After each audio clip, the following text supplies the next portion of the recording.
¿Qué tal, amigos? Bienvenidos a un episodio más de Historia sin censura de la Biblia. Y nos seguimos encontrando aquí en la Universidad de Montemorelos y ahora con un invitado especial que viene desde Monterrey.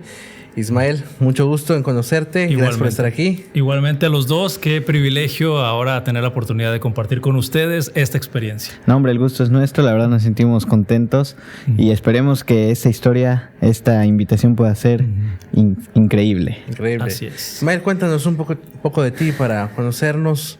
Pues yo soy Ismael Piedra. Les platico que yo soy egresado de esta escuela, de la Escuela de Medicina de aquí, de la Universidad de Montemorelos. Okay. Puedo decirles que yo estudié desde el kinder hasta la carrera de medicina en este lugar. Wow. Órale.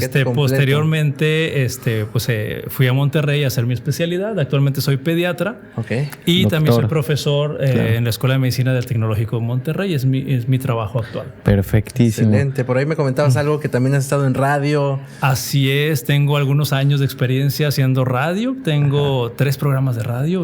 Luego platicamos de eso, pero es otra historia. Sí, estoy relacionado a los micrófonos. Ok, Súper perfecto. Bien. No, pues esperemos que te sientas muy cómodo. Bueno, doctor, que se sienta muy cómodo con nosotros, Ismael. Sí. Que se sienta cómodo para bueno, ¿y qué nos tiene?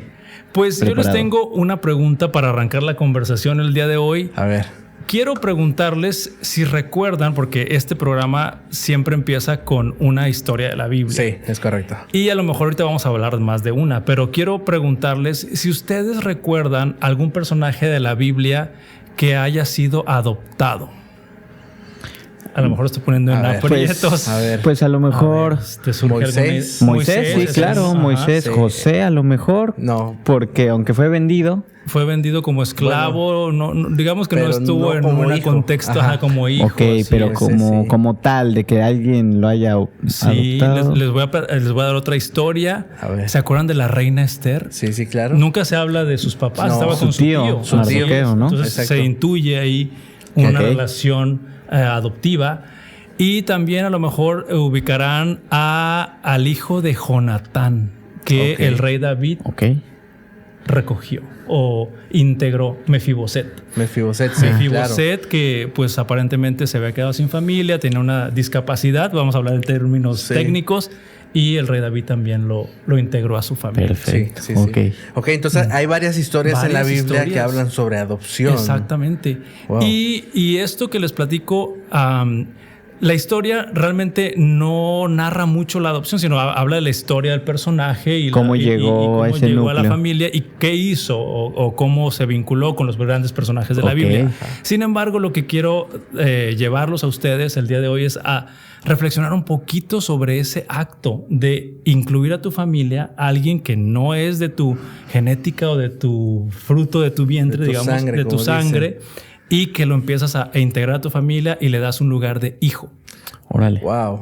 Y además también, pues todos nosotros somos hijos de Dios, ¿no? Sí. También hemos sido de alguna manera... Somos adoptados.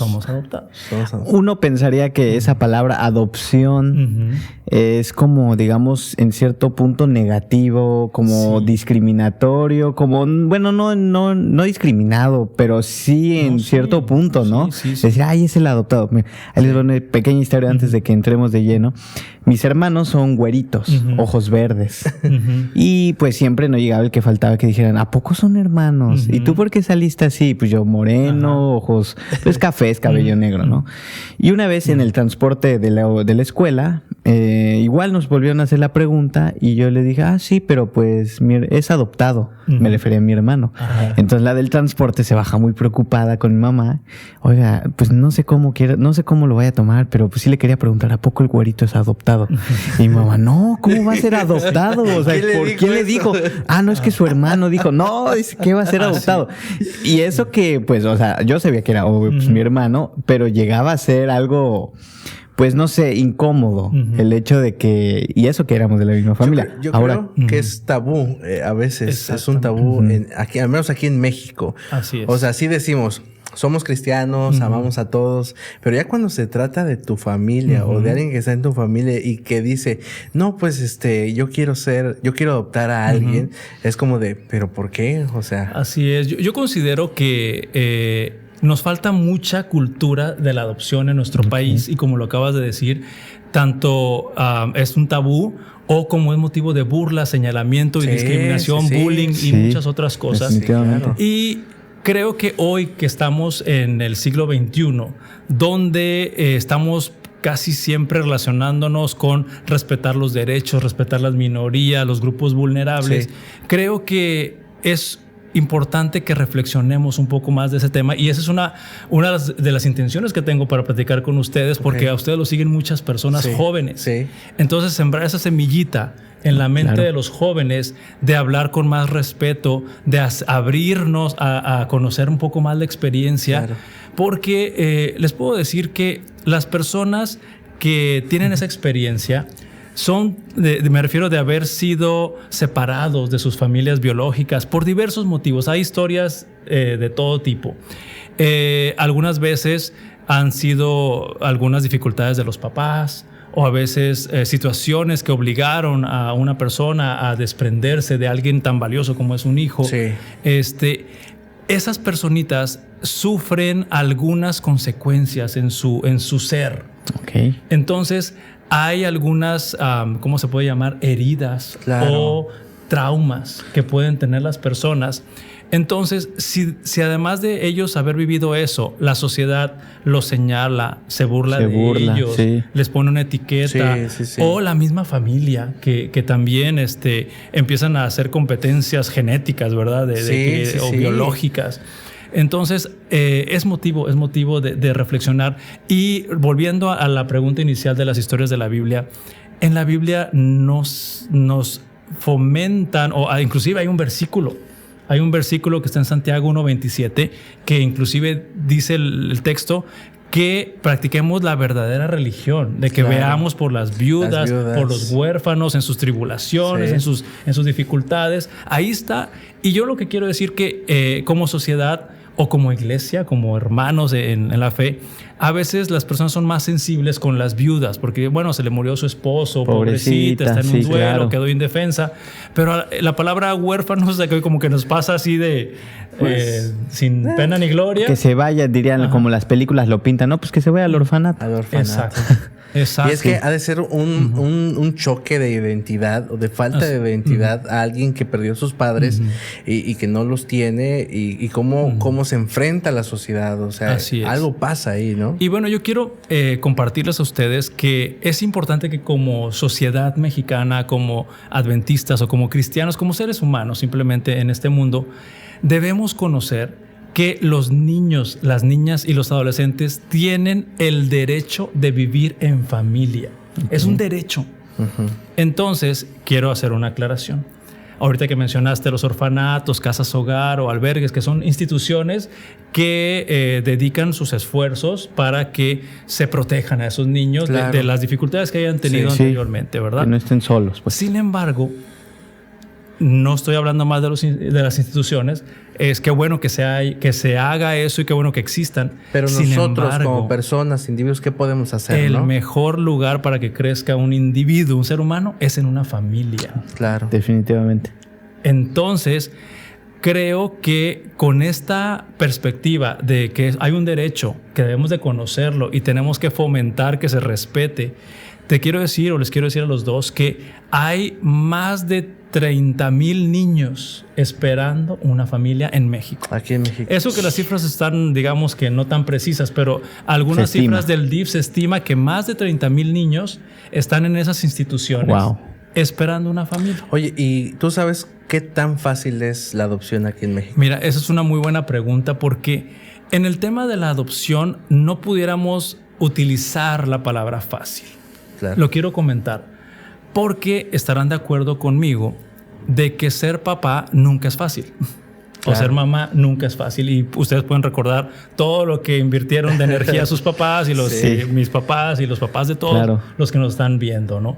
Entonces, se requiere un perfil de familia que tenga las cualidades y las capacidades para incluir a un nuevo ser humano en su familia, pero aceptándolo tal como es, con su historia, con su experiencia, con sus recuerdos, con sus vivencias, y le dé el trato de un hijo, de uno igual. Okay. Entonces, eso es complicadísimo. Eso es complicadísimo. Entonces, no cualquiera está... Entre uno que es de sangre. De sangre hay rivalidades. Sí. Ahora, cuando no es de sangre, es complicadísimo. Sí, totalmente de acuerdo. Es complicado.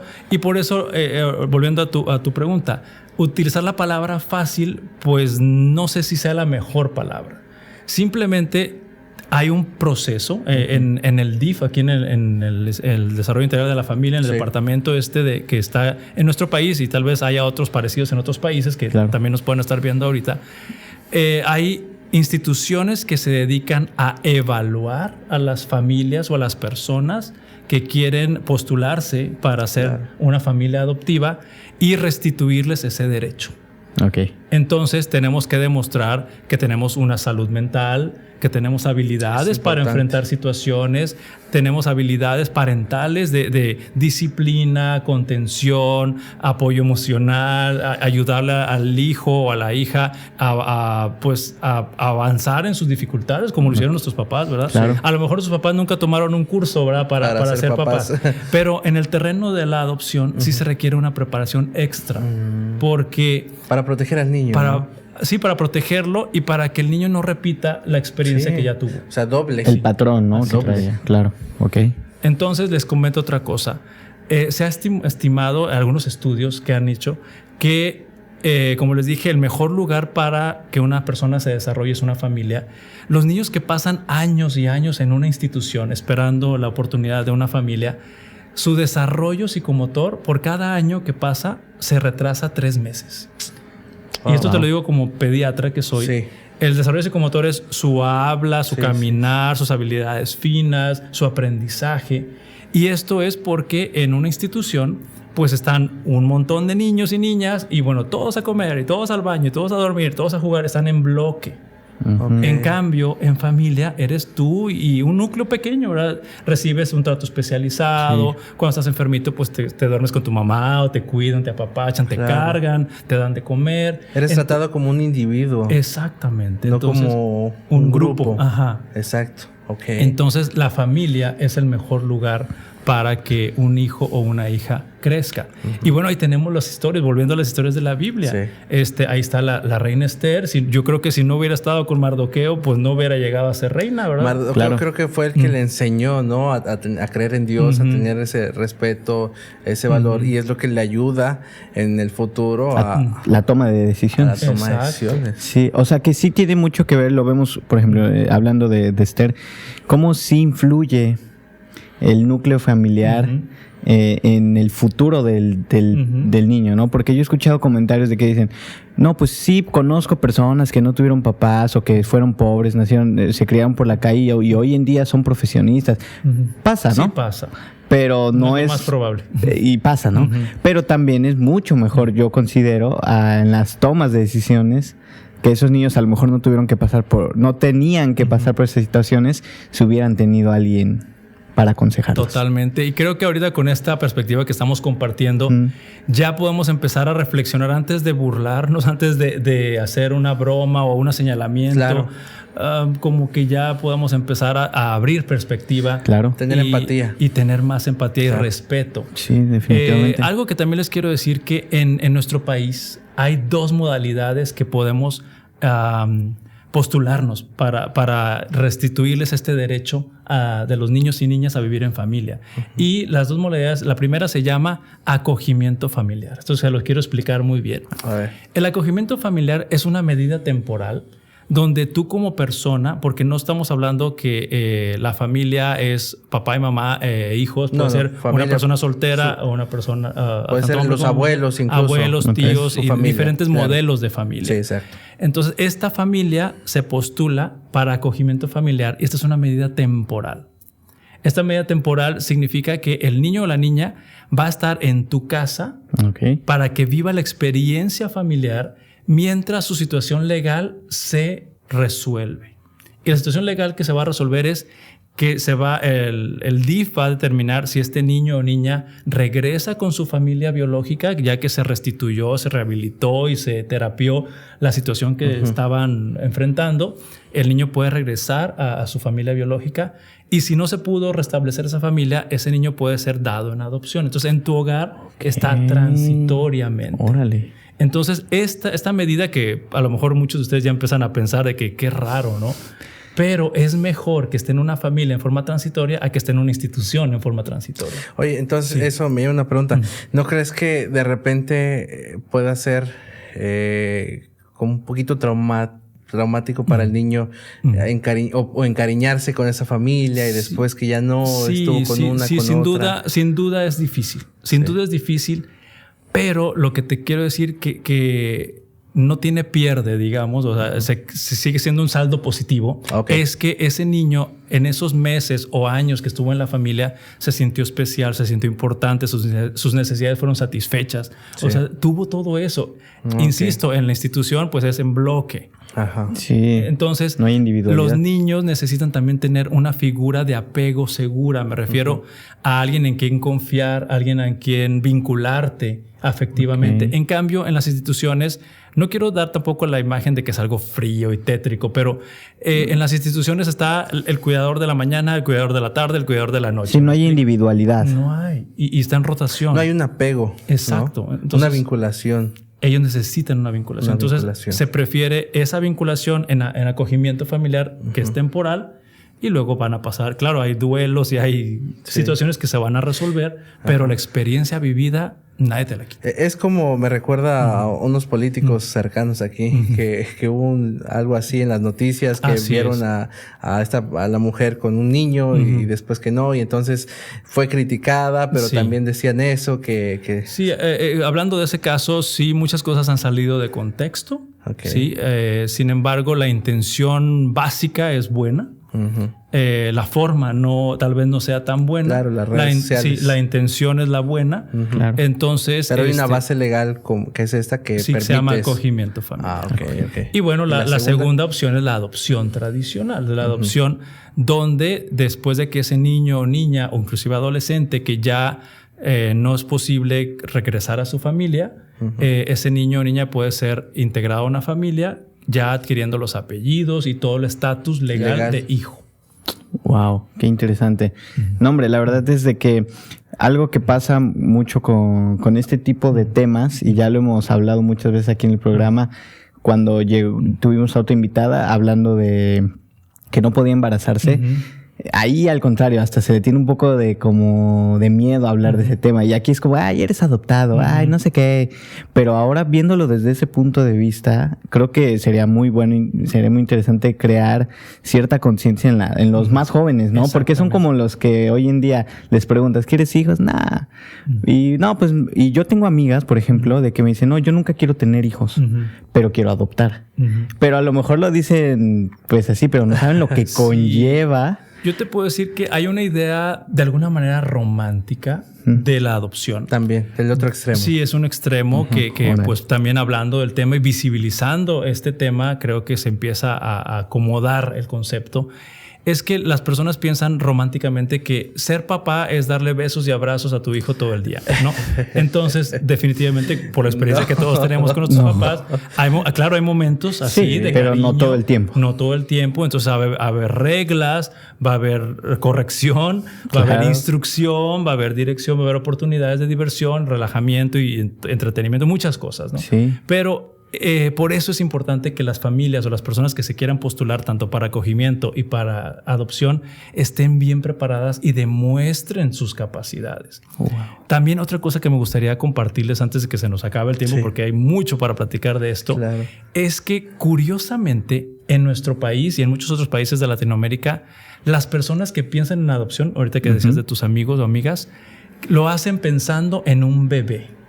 Ajá, exacto. Sí, como que me lo entregan recién nacido. Vas a adoptar, hazlo a tu manera, que agarre tus rasgos, porque no sabes qué pueda traer o en su mente. Yo he escuchado eso. Sí, son prejuicios. Prejuicios, pero quiero darles una noticia. A ver. En las casas hogar y orfanatos casi no hay bebés. No. La mayor parte de niños y niñas que están en esos lugares tienen más de 5 años. Wow. Sí. Y 5 años se me hace que es poco, ¿no? Sí, o sea, de ahí en adelante, hay muchos niños y niñas más grandecitos que están esperando ansiosamente la oportunidad de estar incluidos en una familia. Y digamos que también la cultura que tenemos es pensar que nada más los bebés son los que necesitan una familia y estamos dejando de ver toda esta otra área de niños y niñas más grandes que también lo necesitan. Y yo quiero preguntarles cómo se sentirían si viven la experiencia de que pues su familia biológica no pudo pues con la responsabilidad de estar a cargo de ustedes por diversas razones, luego son colocados en una institución y luego la sociedad tampoco quiso estar contigo, cumples 18 años y te dicen adiós. No, hombre, tremendo, o sea, ¿cuál es tu lugar? ¿A dónde perteneces? Exactamente. Y es que más que eso yo creo que no tienes una identidad. Sí. Creo que, o sea, estar formado dentro de un instituto forja un tipo de carácter, ¿no? Como que muy grupal. Pero al final de cuentas, cuando sales al mundo, cuando sales a las calles, realmente ahí es donde sale tu esencia. Exacto. ¿Qué tipo? Y aquí definitivamente tampoco es mi intención estereotipar o generalizar, porque cada historia es diferente. Y así como decías, hay personas que tuvieron trágicas infancias y que se volvieron grandes personas y muy influyentes. Qué bueno que existen esos ejemplos y nos motivan mucho. Pero no es el común. No es el común y por lo tanto tenemos que abrir la mente. Y yo lo menciono mucho en los foros donde participo, que hay que abrir el corazón. Entonces hay que abrir el corazón a la historia, a la edad de los niños, al sexo de los niños, porque de repente también hay encuestas que dicen que prefieren niño menor de 1 año y bebé mujer. Entonces, como si fueran productos. Sí, no es una tienda. Sí, exactamente. Entonces, adolescentes ya prácticamente no hay muchas familias que los quieran. Oye, entonces me decías que hay 30,000. Más de 30,000. Wow. Niños esperando. Y fíjate, o sea, yo tengo mis padres. Vivimos separados, pero hay momentos en mi vida en los que necesito llamarles y para que, no sé, como que me reconecte con mi raíz, con la parte emocional, que me den ánimos, que me den fuerzas. Y a mí me ayuda mucho ir a casa, estar con ellos. Simplemente vas a que te haga la sopita tu mamá y ya con eso. O sea, pero esos más de 30,000 niños no tienen a quién hacerle una llamada. No tienen quién les apapache, quién les diga, hijo, creo en ti. O sea... Chécate, yo antes de que me volviera adventista y todo ese rollo, pertenecía a otra iglesia pentecostés y nos llevaron a la casa de la niñez poblana. Así se llama todavía hasta la fecha. Bueno, ya se llama Hogar Puebla, algo así. Y yo tenía que unos 10 años y me llevaron a esa casa. Y sí, los niños emocionados con uno. Y yo era otro niño abrazando a otros niños. Niños que realmente... no les preocupa, a lo mejor la familia, les preocupa que se sientan queridos en ese momento. Y es impresionante cómo eso se te queda a lo largo. Saber de que hay niños que no esperan una familia, o sea, sí lo esperan, pero esperan más afecto. Así es, más pertenencia. Exacto, eso está muy Y está muy padre fuerte. que haya personas que apoyen a los orfanatos, a las casas hogar, que les lleven regalitos en Navidad o en el Día del Niño. Son buenas acciones, pero que realmente transforma una vida es el acogimiento o la adopción.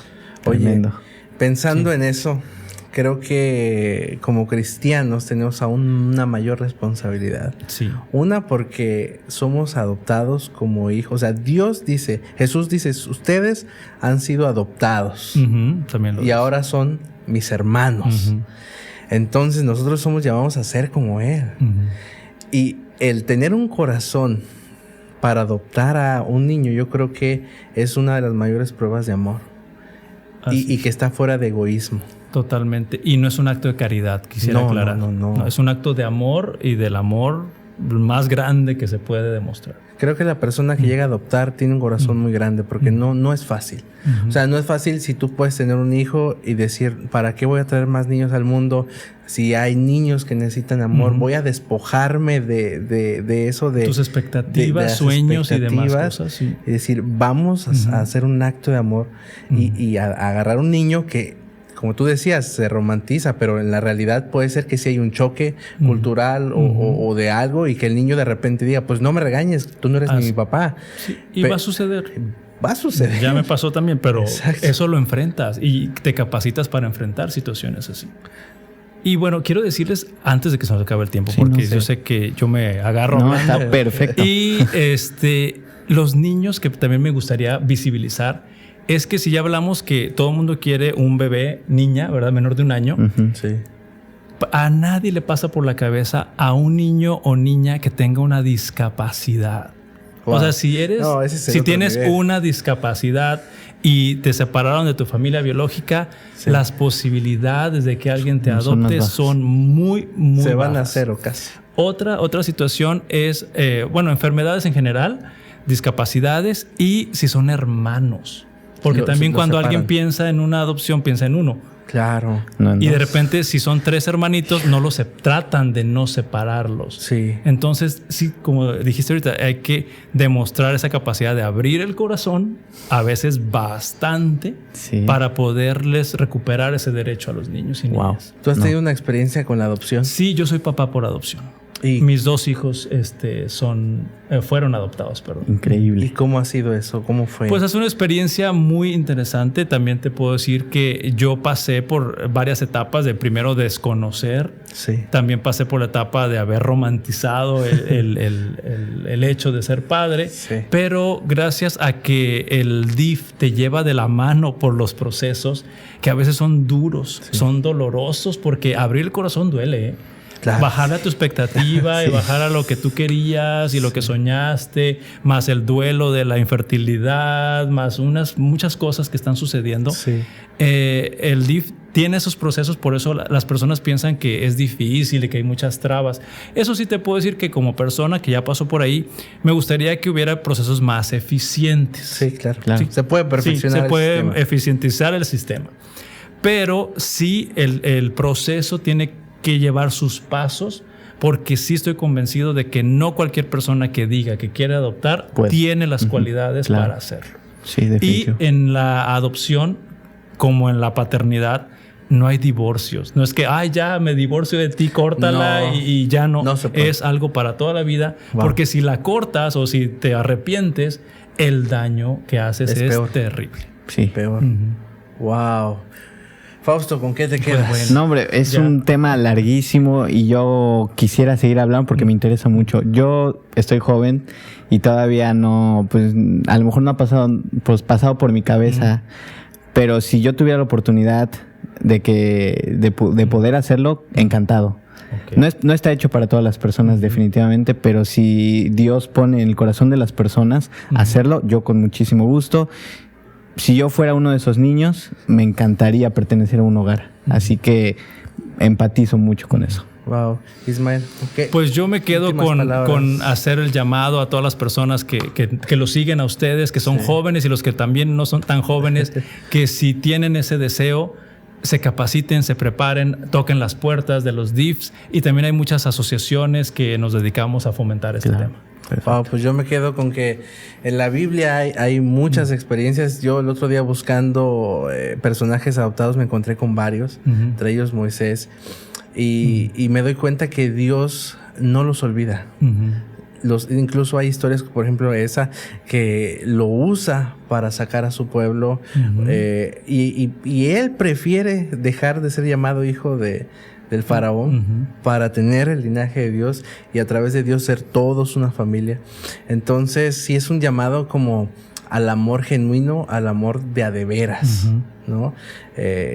Al ver esto, a veces uno se puede sentir que le falta mucho para llegar a ser cristiano, porque aquí es donde se ve, realmente se ve. No es nada más de llegar a la iglesia y dar tus diezmos y hacer las cosas, no, es cuando demuestras, ¿no? Así es, y los que hemos pasado por este camino tampoco somos ni los más buenos, ni nos vamos a ir al cielo, ni estamos hechos de otra manera, pero estamos en el camino y yo sé que hay muchas personas que también pueden estar en este camino y cambiar la vida. Claro que sí. Oye, Ismael, pues muchas gracias por estar aquí con nosotros. Sí, muchísimas gracias. Vamos a hablar de este tema. La verdad es que no se habla tan seguido. Y muchas gracias por compartir. Y gracias por la oportunidad. Hombre, al contrario. Me hicieron caso por el mensaje. No, sí, no podíamos perder esta oportunidad, la verdad. Bueno, amigos, pues si les gustó este episodio más, no olviden suscribirse, compartir. Y muchas gracias por estar en un episodio más de Historias sin censura de la Biblia. Hasta luego.